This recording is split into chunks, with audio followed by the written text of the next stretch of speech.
Maligayang pagbabalik mga kaibigan, at ngayon ay atin na ring aalamin ang mga maladamdaming pagkabahala ni Ichiya sa kanyang bagong yugto ng Fairy Tail. Kaya ito na ang chapter 155 ng Fairy Tail 100 Years Quest.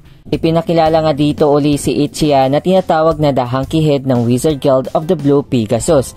Ito nga raw guild nila ay para sa mga magaganda at mga iba't ibang uri ng wizards. Sa labas nga ng silid-aralan ay tinatanaw niya nga ang kanyang nagugustong babae na ngayon nga ay isang guro na walang iba kundi si Ana. Si Ana nga ay pinanganak noong 400 nang nakalipas. Itong babae nga ay isang napakahusay na celestial wizard na naging ninuno na rin ito ni Lucy. Nang biglang nagkasalubong ang kanilang mga mata ay bigla namang umiti si Ana. Kaya naman namumula nga itong si Ichiya na parang naging isang Red Pegasus nga raw siya. Sa isang restaurant naman ay masaya nga itong si Ana na palagi nga raw siya dinadala ni Ichiya sa pinakamasarap na kainan. Gayunpaman bigla naman nagtanong si Ichiya kung bakit nga ba gusto ni Ana na maging isang guro sa mga bata.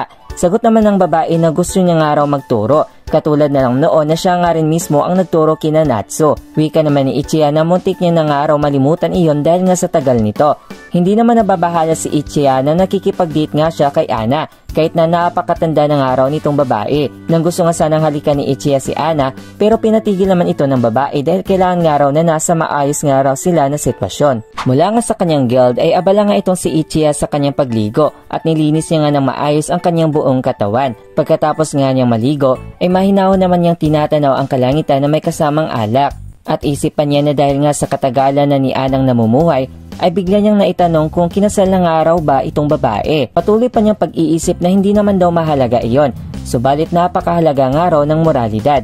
Nais nga sanang magtanong ni Ichiya kay Ana tungkol sa kanyang mga iniisip at kung gusto nga ba raw nito ng mga bata.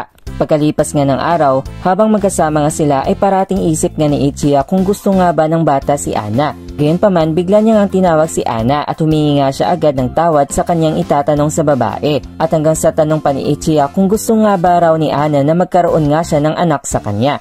Nabigla nga si Ana sa naging tanong ni Ichiya at bigla nga rin nababahala si Ichiya sa kanyang pag-alok kay Ana. Sa mga oras ng iyon ay hindi nga agad makasagot si Ana at hanggang sa isang matamis na ngiti at oo ang sinagot ni Ana kay Ichiya na gusto nga raw siya na may anak nga silang dalawa.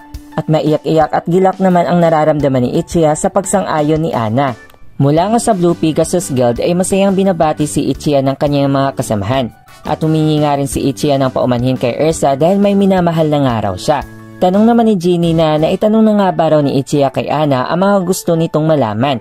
Sagot naman ni Ichiya na hindi na nga raw mahalaga iyon. Sa isang flashback nga noong 400 taon ay nagpapaalam nga itong si Ana sa kanyang asawa na maglakbay nga raw siya sa lugar na kung saan napakaraming Eternano. At humingi nga ito ng paumanhin dahil matagal-tagal nga rin daw na hindi nga sila magkikita. At ipinaubayan nga ni Ana sa kanyang sinta na alagaan nga ang kanilang anak.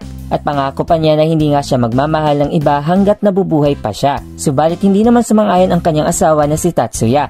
Dahil wika pa nito na kailangan nga raw makita ni Ana ang tunay na kaligayahan. At dagdag pa niya na sigurado nga siya na makakahanap nga si Ana ng isang mabuting tao. Masaya nga si Ana sa naging huling paalam nila ni Tatsuya. At gayon din sa bagong panahon na kung saan masaya nga siya na kapiling niya nga si Ichiya. Abangan sa ating susunod na chapter review mga kaibigan. Kilalanin natin ang mga bagong kalaban at kung ano nga ba ang plano ni Ignia. Dito lang yan sa unang kabanata ng Apoy na ang 156 to 157 Fire and Flame. Shoutout na rin kina Night Shadow, Sido Camacho at Jan Adanza. Maraming salamat po sa patuloy ninyong pagsuporta sa ating channel. At hanggang dito na lang. This is Course Anime at sa muli nating pagkikita mga kaibigan. Paalam!